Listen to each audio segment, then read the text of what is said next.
Children of the 90s is a Bristol study.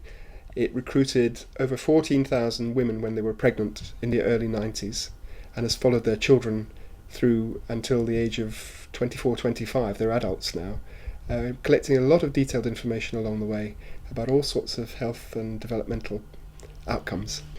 So this research was based on very detailed measurements of the growth of children from birth right through until the age of 10. It involved nearly 10,000 people who were taking part in the study.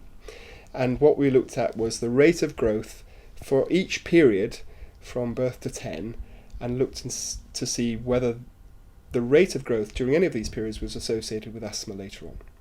What the research found was that there was a very definite link between growth in very early infancy, between birth and 3 months of age, with a higher risk of asthma in later childhood at the age of 8, that persisted right through to adolescence. Well, there were nearly 10,000 young people took part in this research.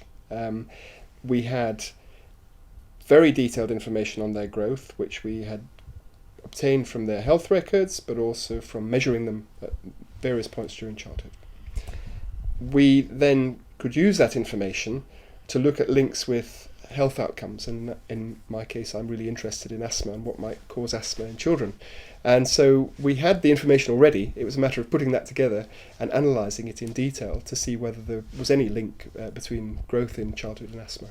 There's been research in the past that suggested a link between birth size and asthma outcomes. So babies that are born too small or babies that are born too early are more at risk of asthma than others. But this is the first study that's had such detailed information on growth after birth and its association with asthma.